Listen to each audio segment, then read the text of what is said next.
So, we've been in this world for what, 4 or 5 videos, and we still haven't gotten a jiggy. Welcome to Grunty Industries, ladies and gentlemen. Hello, everyone. This is Leovock, and just in time for another episode of Let's Play Banjo-Tooie. In the last episode, we kind of got to this area, and we're going to go down this hole. So let's go down it, shall we?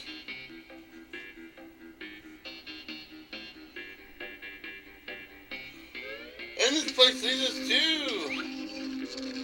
floor 2. And I think we've been here, so I think we went in a complete circle, didn't we? I feel like an idiot now. Okay, so, instead of going there, let's press onward and try to find our way through the rest of the complex.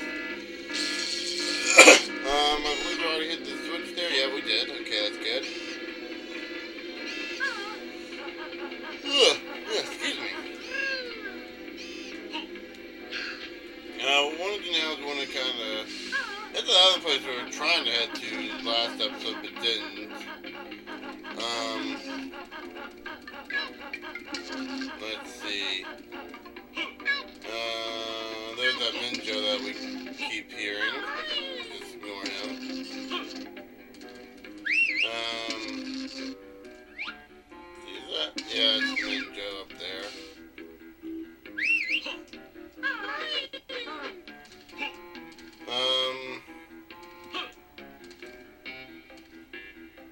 Let's see, we wanna head this way. Now, I believe this will be an easy way up there. Yep. Old rubbish. I like that. Again, the level of detail in this game, this is little stuff they put into it, just makes it so much worth it. And here we are in the boiler plant. There's a few things that we want to get done here that we can't get done otherwise.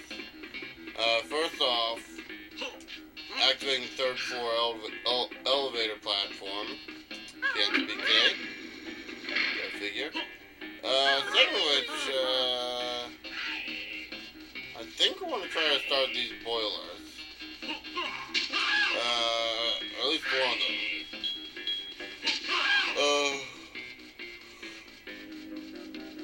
I think we do anyway. Let me see. So let's try that anyway. I don't think it's gonna work, but nope, didn't think so. We're gonna have to use fire.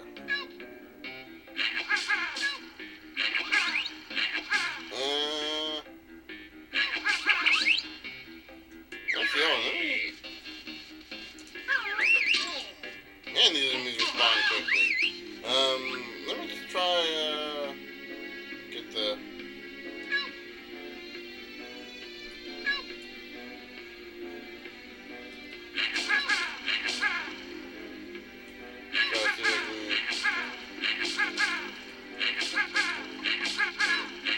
Oh, I guess it's not gonna work. Trying to superheat it quickly, you know.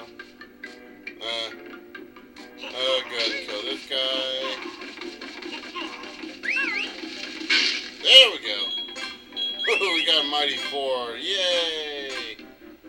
Oh, that was awesome. Okay, so there's nothing we can do about that boiler. So yeah. In turn, there's nothing we can do about the Jinjo right now. Unfortunately.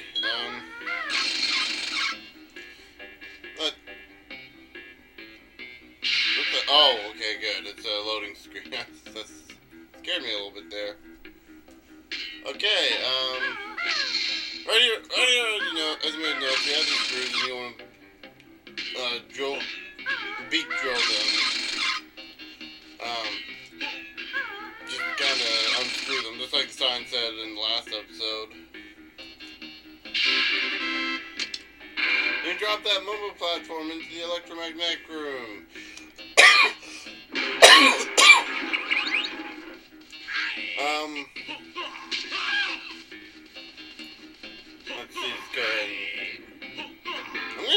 out, enemies in this game respawn like mad. I mean, this is like MMO level of respawn rates in MMORPGs.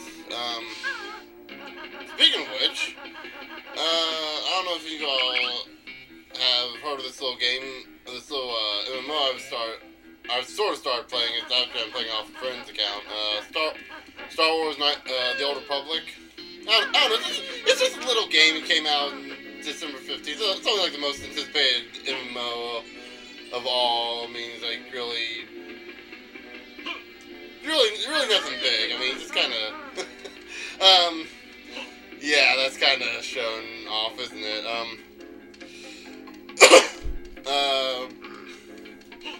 Actually, I gotta say, it's a pretty good game in my opinion. This comes from someone who played WoW for about 5 years before he finally stopped.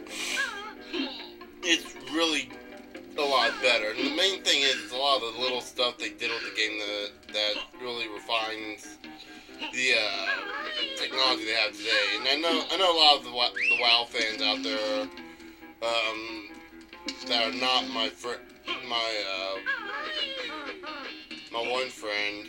Not the one that I'm playing the account of, but another one who plays WoW and will not even give any other game the time of day because she's. Ouch. That hurts. Oh, that hurts a little bit. I guess I should stop talking about it if that's the case. But most people that are like the fans, I'm gonna go ahead and say this right now. I understand that WoW was like the first MMO to actually do what it did, but still. They're gonna need to change up some stuff they want to keep up with games like Knights of the Old Republic. And I don't mean like Mr. Pandera or whatever that crap is. Woohoo! We get to play the panda people and the monk.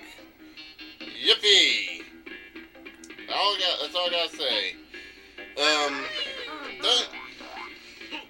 I can guarantee this right now, no matter what you're going to do with that monk, it's not going to be nearly as badass or broken as it is in Dungeons & Dragons. From what I understand, a level 1 monk in Dungeons & Dragons can hit, if you build it right, if you choose the right feats and abilities, you can break the game with a monk. You can attack every enemy in the room in one battle. And that's assuming you're facing off against like 100 enemies.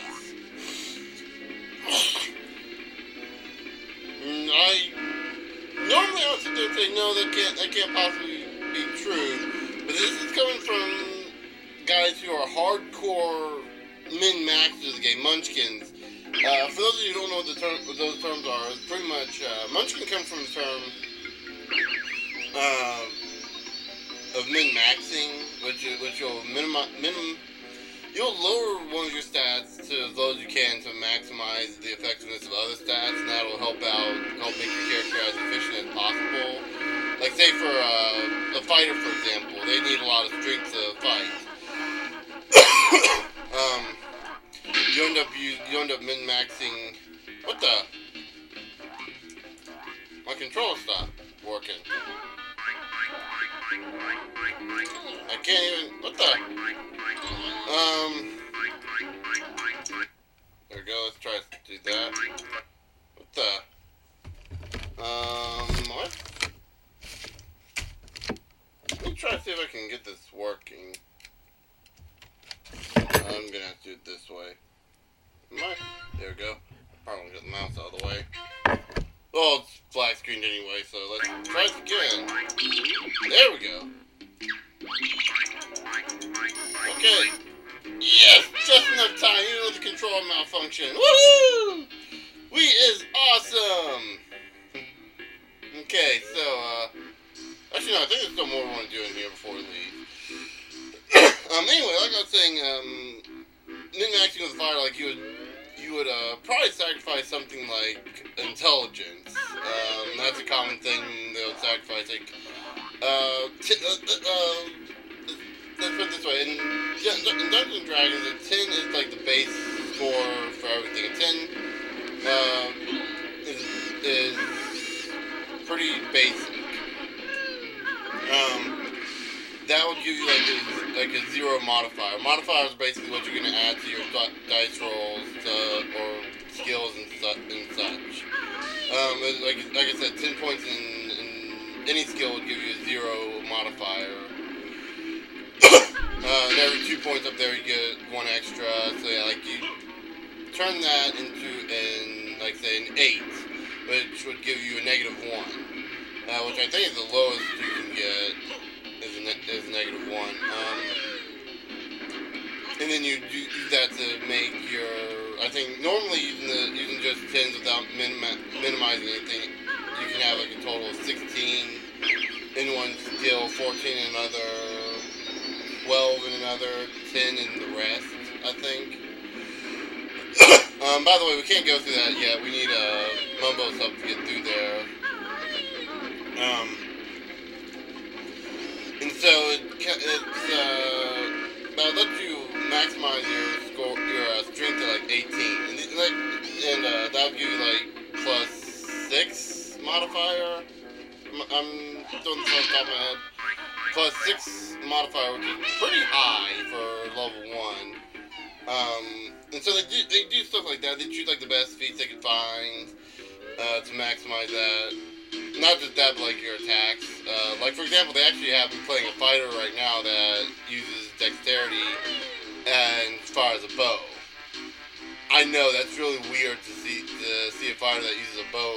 I thought it was a ranger, and we call it point and click because I use a basic melee attack, which is usually not done, but in this case, it works out very well because my attack, because of the ability I have, it's called Poison Salt, gives you a +1 to attack rolls. Which, by the way, I am bad at rolling in D&D. You hear those stories about those people that are bad at rolling, that they always roll low numbers. That's me. That is me. Hey, look, Roasted Banjo. That is me to a T. I mean, I hate to say it. So they gave me this character to give me like, I get like a plus. They gave me a +9 to my attack rolls. So whenever I roll points, I decide to add 9 to see if I hit the enemy. Which means usually enemies will have like a 12 to hit. 12 AC to hit is usually what it is. Which basically means, yeah, we get a thing, we also get tons of smog in our face. And, so I get like a did I say 10 to hit? No, that's a 10 is basic scores. Usually it's like a 15 or something so to hit at level 1. You need like a 15 or higher to hit with the AC, so I get like 9. So that means I get like, actually 9 in the 10 with the poison salt. So that means I only need like a 5 on the dice, which if you can't roll a 5 on the dice, even if you're someone as bad as me, yeah. I've got a lot of times I've only missed like a handful of times. So yeah, that kind of tells you how good this character is. And I hit like 11 damage, and that's not even counting the dice you use to hit. And then I'm getting into complexities here and everything. Actually, hold on 1 second. There we go. My timer wasn't up, so I really wouldn't be able to tell you what time I was on. I just wanted to check that real quick. Anyway. There we go. There we go. Yay! Using my skills. Didn't go through the hole. I don't want to go through the hole yet. I'm pretty sure there's a switch that I need to. There we go. So yeah. Like I said, these guys are pretty much min-maxers, and right now, one of them is actually playing a bard. If you don't know what bards are, they're pretty much, if you know your history, you know the bard. If you know your medieval history, then you know what a bard is. If you still don't know what a bard is, they're basically rock stars. They're singers, they're dancers. I'm not so sure about dancing. I'm pretty sure they can do that. They're singers. They're storytellers, basically. Kind of like modern day singers and artists today. I think. Actually, there's one more thing I want to do real quick. I want to get up that other smokestack. Yeah, the modern day singers and storytellers, and they kind of go around and telling stories. They're big charisma users. They can they can pretty much tell you anything, make you think anything you want if they roll high enough, which is usually often pretty high with them. Again, min-maxers here. This guy has like a crazy high charisma score. Let's put it this way. Every time he rolls, if he rolls like a 5 on the dice, he's like, oh, that's only a 13 to, let's say, diplomacy. That's a charisma skill. And I just committed suicide! Oh, sweet! Sweet, merciful evil of swamps. I only took 1 damage. Yeah, basically, he could have made me jump off. He could have basically use diplomacy and like roll a 5. Like, oh, that's only a 13 diplomacy. And actually, here's a funny story. Speaking of this, 2 days ago, that's when I would have done D&D 2 days ago. We were fighting a battle. We had slaughtered this guy's all his friends, like his entire guys. We busted their barrels of mead. An offer prank from Pixies, by the way. I'll just do a prank from the Pixies. And you know, one of the last 2 guys, he decides, okay, I'm going to do a diplomacy check saying to this guy, saying that he should really join a cause and all this other stuff. Despite the fact that we slaughtered hundreds of his men, and he rolled a 27, which, again, this is level 1. 27 is absurdly high for any level, for level 1. Actually, no, it's level 2. Still, it's very high for level 2. And so, you're seeing this, and the DM is, like, sitting here, like, there's, like, a good 2 minutes of him just sitting, like, I don't know what to do. On the one hand, you slaughtered thousands of his friends, you busted his barrels of mead, and you're trying to tell him that he should join our party? And it's like, and the guy's like, yeah, why not? So you guys are like, and so it's like, we end the battle right there, because we're pretty much at this point, we only got 2 guys left to kill anyway, we're gonna kill them anyway. And we basically convinced them that the barrel of meat was poison and that the other guys weren't listening. So yeah, it's hilarious. It's just hilarious. And I mean, just freaking nuts. This guy is just, and the other guy is just. Well, that didn't help at all. You saw how fast that went right there. That's crazy at these levels. But anyway, we're getting a little into the thing here. Into the what you call it here. We're getting, yeah, about 18 minutes in. So yeah, I think I'm gonna go ahead and end the video off here since we've pretty much got to the roof. That's kind of what I wanted to do, was get to the roof, because that kind of signifies that we can do a lot of stuff now. We've unlocked the Mumbo platforms, we've unlocked a lot of things. So in the next episode, we're actually, I think, gonna turn into Mumbo or take over Mumbo and start doing some things with him, because now that we can, I know at least 2 things you can do with him right now, and I'm sure you know them too. So in the next episode, by the way, I don't know if you noticed that the Mumbo's house is made of metal. That's pretty cool. It looks industrialized here. It's kind of, they changed it. It's cool. In the next episode, we'll be taking control of Mumbo and having him do some stuff for us. But until then, I'll see you guys later. Oh, by the way, Old Republic is so much better than World of Warcraft. So yeah, bye everyone, and and so long to all those probably 15 subscribers that I have that actually like World of Warcraft. That's actually a good number. Later.